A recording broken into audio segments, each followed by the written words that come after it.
The Hash is brought to you by the Berkeley Dispensaries, Berkeley Patients Group, and CBCB, and by San Francisco's dispensary, The Green Cross. Advertise on The Hash by emailing advertise@thehash.org.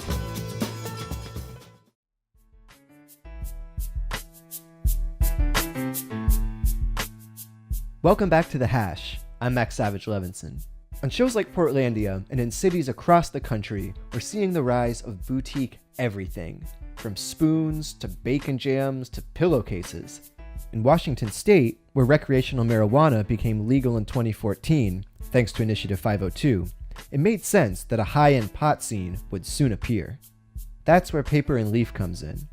Run by blues traveler drummer Brendan Hill and his business partner Stephen Kessler, the shop highlights both the opportunities and the challenges of working in the high-end pot market.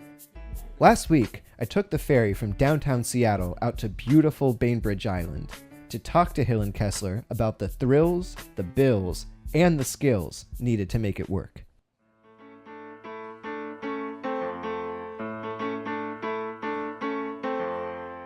This is Brendan Hill from Paper and Leaf, Bainbridge Island.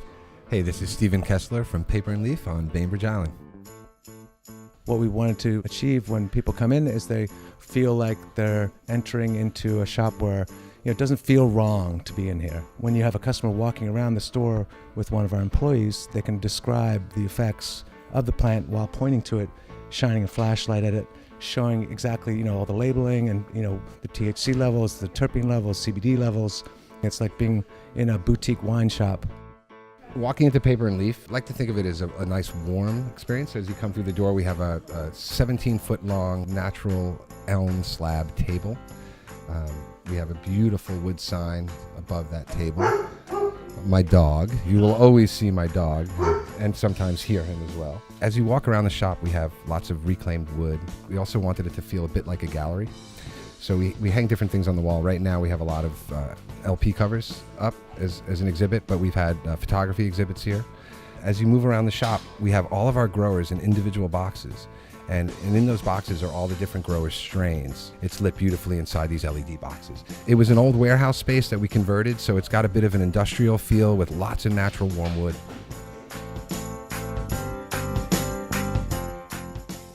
I attended every single city council meeting, actually every planning commission meeting and every city council meeting.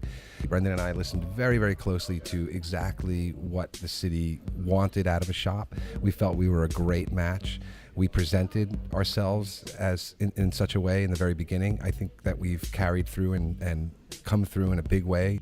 They wanted to make sure that we were going to be careful and not, Steve and I both have families, have kids. We sort of came at it from the perspective of this should be an adult product, and we agree with that, 21 and over. We've had everyone from book clubs, elderly seniors who haven't tried it in 25 years. The first time, they try it and they're like, oh, this makes me feel good, That's a good impression of an old lady. Thank you. Then the next day they go to their book club and they're like, oh, you got to go into Paper and Leaf. And, sorry, that's my Monty Python voice. But ultimately, was it really hard? Well, when we were in the middle of it, yeah, of course, it was really grueling but more just sort of getting this location in an appropriate it was zoned in a difficult manner for us to get it so that it could be a retail store. But once we were able to get through those logistics, the city opened their doors to us, and they were awesome. You guys pay pretty high taxes, right? How does that affect operations here? We have a very high tax burden. Our operations are definitely boutique style, so we do have this element to our selling where we need people on the floor communicating with people, and whether or not that will raise your bottom line number at the end of the day. I mean, we're here for more reasons than just the dollar. As long as we know that we can pay that tremendous tax bill at the end of the year, and we can continue to keep this shop rolling, we have a firm belief that the tax laws will change. And we think that what's more important right now is to make sure that we can stay in business, that we can pay our bills, that we can continue to give the service that we can. And then when those changes do occur, we'll be in a position to already be giving that type of service. This shop is going to do similar numbers whether we offer that customer service or not. in the long run, this isn't necessarily a profit game because the taxes are going to be so substantial every year until they change the code. When we started out, there was a 25% excise tax between the processor, the grower, the processor, and the retailer. And we opened in June of last year. That didn't quite work out because then there was a lot of tax levels, and then processors and growers had to, figure out, and it just wasn't a good system. So they made it, cut all that out. Now it's just a 37% marijuana tax that's added at the point of sale. And so we collect that every time there's a purchase, as well as sales tax. So it's about 46%. Because of 280E, we cannot deduct anything. We can't deduct rent. We can't deduct salaries. We can't deduct toilet paper. You can't deduct anything that normal businesses can deduct. So we have to kind of make our multiplier on what we buy it for and sell it for, high enough so that we can actually afford it. And I think we're, just high enough so that we're going to owe a lot of money. So obviously the solution is just to not use toilet paper ever again. Right. One sheet, everyone. One sheet.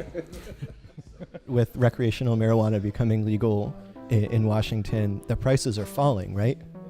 If we're not at bottom, I think we're bouncing on certain products. Maybe as more producer processors enter the market and there's more competition, so it's truly like watching a free market. I'm watching the prices sort of stabilize at the moment. I think that what we'll see is the price point to the end consumer will drop once federal tax code 280E goes away. Like Brendan had said, so regardless of what we pay our producer processors for a product, we try to price those fairly to the public, so we try to keep a straight multiplier. And we know what that multiplier is so that we can pay our bills and use a little more toilet paper, hopefully. When we started out last June, it was a different game. I mean, you're talking about things like $6 a gram, and now it's kind of going down to $2.30 to $3. Even sometimes for the top quality is $5 to $6. But I mean, $6 was the lowest you could kind of get it back last June, and so you're talking about half of what that is now. The prices have gone down so much that I think it's, in a way, it's not great for growers, but it is great for consumers, as well as sort of stamping out the black market. So I'm going to play devil's avocado for a second.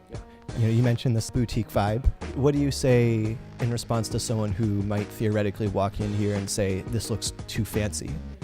I don't think they've been here enough times, because as soon as the person comes in 2-3 times, they feel like, oh yeah, this is the way it should be. You are actually spending 15-20 minutes discussing the product with somebody that's really knowledgeable, and rather than out of the back of a car or somebody that's just kind of showing you something in a bag quickly before you run away. It's like actually somebody that's talking and taking the time, who's actually tried the product and given you their review of it. Or if it wasn't if it wasn't me, I know somebody in the store that has tried it, and I can say, oh, Paul, can you come over here? He really wants to try this strain out. I know you tried it a couple days ago.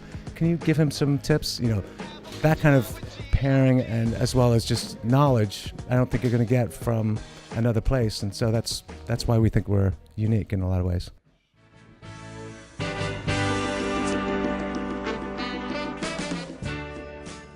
High-end pot shops are showing up all over the place, and it's hard to say that what Hill and Kessler are doing is really that unique. But having visited the shop, it's clear that Paper and Leaf are excited and proud of the work they're doing, and that they're doing their part to bring about a new day in cannabis culture. For The Hash, I'm Max Savage Levenson.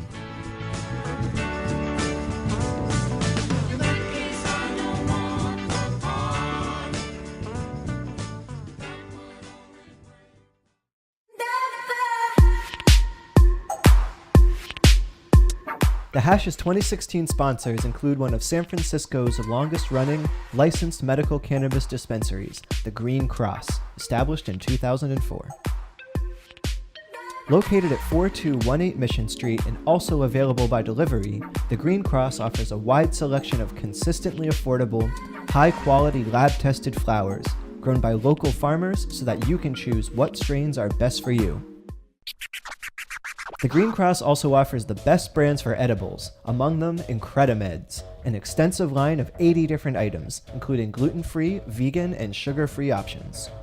All Incredimed's products are carefully handcrafted with quality ingredients and deliver both flavor and potency. Incredimeds has also just launched its full line of award-winning chocolate bars, available in 6 different flavors. Incredible quality at incredible prices. For more information on how to become a member, visit thegreencross.org or call area code 415-648-4420.